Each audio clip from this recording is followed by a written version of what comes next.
ప్రభునందు నాకు అత్యంత ప్రియమైనటువంటి వాళ్ళరా, మన ప్రభువును రక్షకుడైనటువంటి యేసుక్రీస్తు వారి యొక్క శుభనామములు మీ అందరికీ నా హృదయపూర్వకమైన శుభములు వందనములు తెలియజేస్తున్నాను. ఉదయకాల సమయంలో దేవుని వాక్యాన్ని ధ్యానం చేసుకుందాము.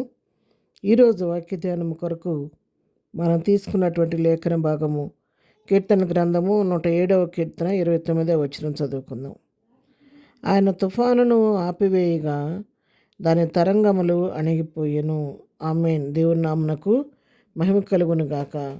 ఆయన తుఫాన్ను ఆపివేస్తే దాని తరంగములు అణిగిపోయినని చెప్పి ఇక్కడ దేవుని వాక్యాన్ని మనం చూస్తూ ఉన్నాం. అవును పిల్లరా, ప్రభువారి లోకంలో ఉన్నప్పుడు ఆయన మరి ప్రయాణం చేస్తున్న సమయంలో భయంకరమైన తుఫాను లేగి మరి బయలుదేరినప్పుడు ఆ దోణిని మునిగిపోయే పరిస్థితి వచ్చిన పరిస్థితిలో మరి ప్రభు గాలిని తుఫాన్ని గద్దించిన వెంటనే వాటి ప్రభు మాటకు అవి లోబడినట్టుగా మనం దేవుని వాక్యంలో చూస్తున్నాం.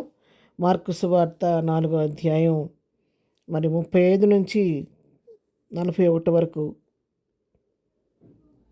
చూసుకున్నట్లయితే ఆ వాక్య భాగాన్ని మనం ఇక్కడ గమనించగలుగుతాము.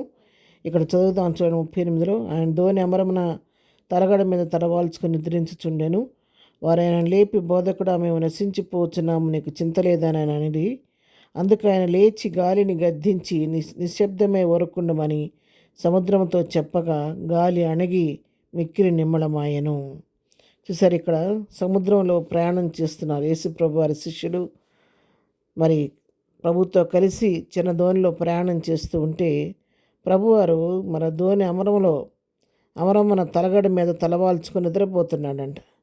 నిద్రపోతూ ఉంటే అక్కడ భయంకరమైనటువంటి తుఫాను చెలరేగినందువలన సముద్రంలో మరి భీకరమైనటువంటి అలలు, తుఫాను చాలా బీభత్సకుంటే పరిస్థితిని బట్టి ఈ శిష్యులు ఆ పరిస్థితికి భయపడిపోయి వాళ్ళు వెళ్ళి ఆయన లేపుతున్నారు. నిద్రపోతున్న ప్రభువుని లేపి, బోధకుడా, మేము నశించిపోతున్నామయ్యా, నీకు చింత లేదా, నువ్వు నిద్రపోతున్నావని ఆయన లేపినప్పుడు ప్రభు లేచి ఏం చేశాడో తెలుసా?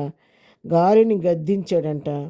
నిశ్శబ్దమే ఊరకుండా మన సముద్రంతో చెప్పాడు. ఏది మన చిన్నపిల్లలను కానీ అలర్ట్ చేస్తుంటే మౌనంగా ఉండు, నోరు మూసుకో అని చెప్పినట్టుగా సముద్రంతోనంట నిశ్శబ్దమే ఊరకుండా మనం చెప్పగానే గాలి అణిగి మిక్కిలి నిమ్మళమైందంట. మరి ఎందుకంటే దేవుని యొక్క మాటలోని శక్తి వలన ఆయన జీవవాక్కు బయలుదేరజేసి ఒక మాట పలికినప్పుడు మరి అక్క గాలి బలాన్ని దేవుడు అణచివేశాడు. సముద్రాన్ని మరి ప్రభు మాటకు విధేయత చూపి అది నిమ్మడమైపోయేటట్టుగా దేవుడు చేశాడు. అవును ప్రియులారా, ఆయనకు అసాధ్యమైన దేవుని లేదు. సమస్త సృష్టి ఆయనకు లోబడుతుంది. ఎందుకంటే ఆయన పరమ సృష్టికర్త. తన నోటి మాటతో సర్వ సృష్టిని సృష్టించిన దేవుడు. ఈ సృష్టిపైన ఆయనకు సర్వాధికారం కలిగిన దేవుడు కాబట్టి ఆయన సర్వాధికారిగా ఒక మాట సెలవిస్తే సర్వ సృష్టి కూడా ప్రభువు మాటకు లోబడుతూ ఉంది. ఇక్కడ దోణిలో శిష్యులు భయపడిపోయి ప్రభు దగ్గరికి వస్తే ప్రభు గాలిని గద్దిస్తే గాలి ఆగిపోయింది. సముద్రాన్ని ఊరకుండమంటే అది మౌనమైపోయినట్టుగా మనం చూస్తున్నాం. ప్రియులారా, ఇది కేవలం సముద్రంలో లేని తుఫాను గురించే కాదు, కానీ మన యొక్క జీవితంలో కూడా ఈ లోకమైన సముద్రంలో ప్రయాణం చేస్తూ ఉన్నప్పుడు మన జీవితాల్లో ఎన్నో తుఫాన్లు ఎదురవుతూ ఉంటాయి.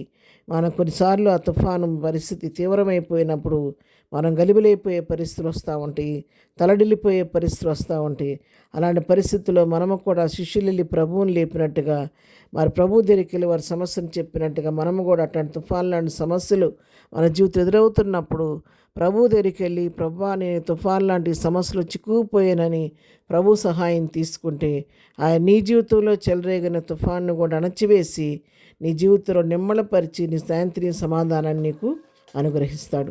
ఉదయకాల వాక్యం వింటున్న వారు ఎవరైనా సరే మీ జీవితాల్లో మరి మీరు ఇరుకులో ఇబ్బందుల్లో గుండా మీరు వెళుతూ తుఫాన్ లాంటి పరిస్థితులు మిమ్మల్ని భయపెడుతూ ఉంటే ఏమి భయపడద్దు. సమస్యను శక్తి కలిగిన దేవునికి మీ సమస్యను అప్పగించండి.